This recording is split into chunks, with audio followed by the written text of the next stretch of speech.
नमस्कार दोस्तों, स्वागत है आपका सीपी स्मार्ट क्लासेस में। दोस्तों, लापरवाही की भी हद होती है। नगर निगम में भर्ती होनी है, कर्मचारियों की कमी है, कार्य बाधित हो रहा है और नगर निगम में खाली पदों का ब्यौरा भी इकट्ठा नहीं हो पा रहा है। शासन ने दिसंबर में सूचना मांगी थी और इसके बाद नगर निकाय निदेशालय ने फिर से एक कड़ा पत्र भेजा है। यहाँ पर बेरोजगारी से छात्र परेशान हैं और यहाँ जो अफसर लोग हैं उनको जो है कोई सुध ही नहीं है कि अपने विभागों में रिक्त पदों का ब्यौरा भेज दें। 16 नगर निगम है उत्तर प्रदेश में और इन 16 नगर निगमों में जो भी पद खाली है उनका ब्यौरा भेजना है।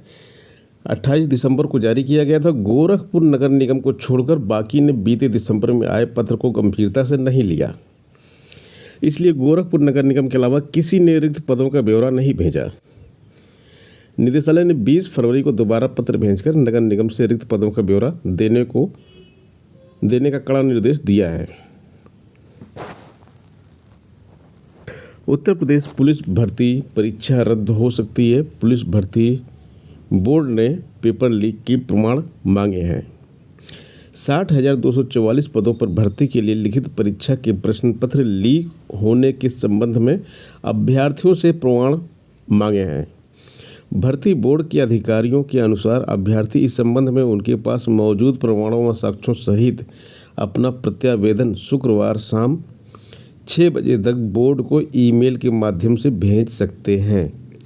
भर्ती बोर्ड की मेल आईडी पर भेजे गए प्रत्यावेदनों का परीक्षण करने के बाद अभ्यर्थियों के हित में आगे की कार्रवाई की जाएगी। 17 और 18 को यह परीक्षा कराई गई थी और इसके पुख्ता प्रमाण है कि इस परीक्षा में पेपर लीक हुआ है, तो छात्र ऑलमोस्ट तैयार रहें दोबारा परीक्षा के लिए।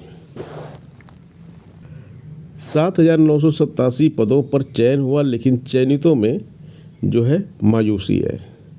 लेखपाल के पदों की बात की जा रही है।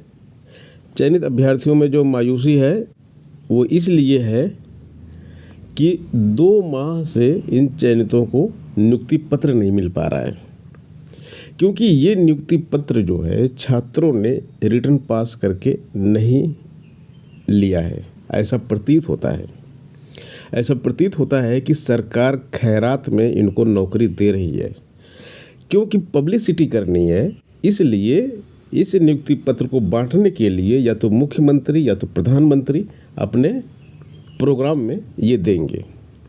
जब छात्रों ने परिश्रम करके लिखित परीक्षा पास करके नौकरी पाई है, तो ये नया सिस्टम जो बीजेपी सरकार ने शुरू किया है कि ढिंढोरा पीटेंगे, ढोल पीटेंगे कि हमने नौकरी दी है, इसका प्रमाण दिखाएंगे और नियुक्ति पत्र बांटेंगे। अब ये पूरे देश में फैल रहा है। बिहार में हुआ और बाकी अन्य राज्यों में भी इसी तरह से फैल रहा है। पहले इस स्कीम में मुख्यमंत्री केवल शामिल हुआ करते थे कि मुख्यमंत्री अपने हाथों से प्रमाण पत्र बांटते थे। अब प्रधानमंत्री भी इसी पर आगे हैं और कहीं की भी कोई भी नौकरी हो इकट्ठा करके रखे रहते हैं, प्रोग्राम करते हैं, वहाँ पे नियुक्ति पत्र बांटते हैं और उसका ढिंढोरा पीटते हैं, हमने इतनी नौकरी दी। अभ्यर्थियों ने बृहस्पतिवार को राजस्व परिषद पहुंचकर नाराजगी जाहिर की है। कोई फायदा नहीं नाराजगी जाहिर करने से। अभी राजा और प्रजा का समय चल रहा है। जो राजा बोलेंगे वही होगा। कहा कई अभ्यर्थी ऐसे हैं जो बिहार में शिक्षक भर्ती में चयनित हो गए थे, लेकिन वहां लेखपाल पद पर चयनित होने के बाद वहां से इस्तीफा देकर आ गए हैं। उनके सामने संकट खड़ा हो गया है। संकट तो खड़ा हो गया, लेकिन ढोल कैसे पीटा जाएगा? अगर आपके सामने संकट खड़ा है तो खड़ा रहे। 69,000 शिक्षक भर्ती के अभ्यर्थियों ने घेरा उप मुख्यमंत्री का आवास। भाई, उप मुख्यमंत्री का आवास घेरने से कोई फ़ायदा नहीं होगा, क्योंकि सरकार वही है और इसी सरकार में इस भर्ती में ज़बरदस्त घोटाला हुआ था। पहला घोटाला हुआ आरक्षण घोटाला, दूसरा घोटाला हुआ 1 नंबर वाला घोटाला, तीसरी चीज़ आपने बताया कि आरक्षण के जो भुक्तभोगी हैं उनको हम जो है नौकरी देंगे।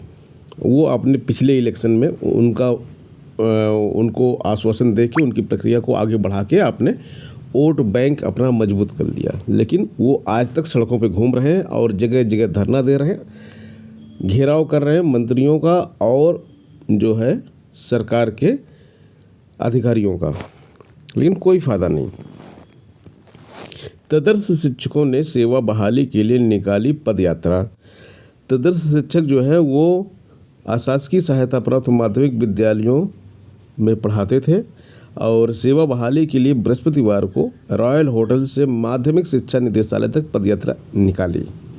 जैसा कि कल ये बताया गया था कि पदयात्रा होने वाली है, तो ये पदयात्रा इन्होंने निकाली और शिक्षा निदेशक डॉक्टर महेंद्र देव को ज्ञापन देकर सेवा बहाली व 3 जिलों में बकाया वेतन दिलाने की मांग की। तदर्स शिक्षक संघर्ष समिति के संरक्षक रमेश प्रताप सिंह ने कहा कि निदेशालय ने ज्ञापन लेते हुए कहा कि 1-2 दिन में 3 जिलों का बकाया वेतन जारी करवा दिया जाएगा। सेवा बहाली पर निर्णय जो है वो शासन लेगा।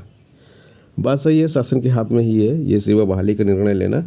अब जैसे आप देख सकते हैं बिहार में भी नियमित किए जा रहे हैं कर्मचारी, तो उत्तर प्रदेश में अगर सरकार चाहे तो सरकार नियमित कर सकती है, सरकार के हाथ में सब कुछ है।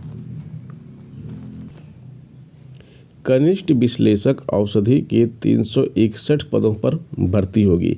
18 अप्रैल से 18 मई तक यूपी SSC की वेबसाइट पर होंगे आवेदन। कनिष्ठ विश्लेषक खाद्य के 417 पदों की भर्ती की समाचार कल था। सहायक लेखाकार व लेखा परीक्षक के 1828 पदों पर भर्ती थी। सहायक स्टोर कीपर व सहायक ग्रेड के 200 पदों पर भर्ती थी। आयुर्वेदिक फार्मासिस्ट की 1002 पदों पर भर्ती थी। ये सारी भर्ती अभी हाल फिलहाल में आई हैं और अब एक नई भर्ती इसमें जुड़ रही है। कनिष्ठ विश्लेषक औषधि की 361 पदों पर, और ये 18 अप्रैल से 18 मई तक आप इसमें आवेदन कर पाएंगे। 25 रुपये का आवेदन शुल्क लगेगा और इसमें जो है ये मुख्य परीक्षा के लिए है। इसके पहले पीईटी का जो रजिस्ट्रेशन नंबर था, पीईटी पास किए होंगे, पेट पास किए होंगे, उसके बाद जो है आप इसमें अप्लाई कर पाएंगे। लोकसभा चुनाव की आचार संहिता के चलते आवेदन देर से लिए जा रहे हैं। 18 अप्रैल से 18 मई के बीच में आवेदन लिए जा रहे हैं। फरवरी के विभिन्न पदों पर भर्ती के लिए विज्ञापन जारी किए गए पर आवेदन प्रक्रिया मार्च या अप्रैल में शुरू हो रही है। इसका प्रमुख कारण लोकसभा चुनाव के आचार संहिता लागू होना बताया जा रहा है।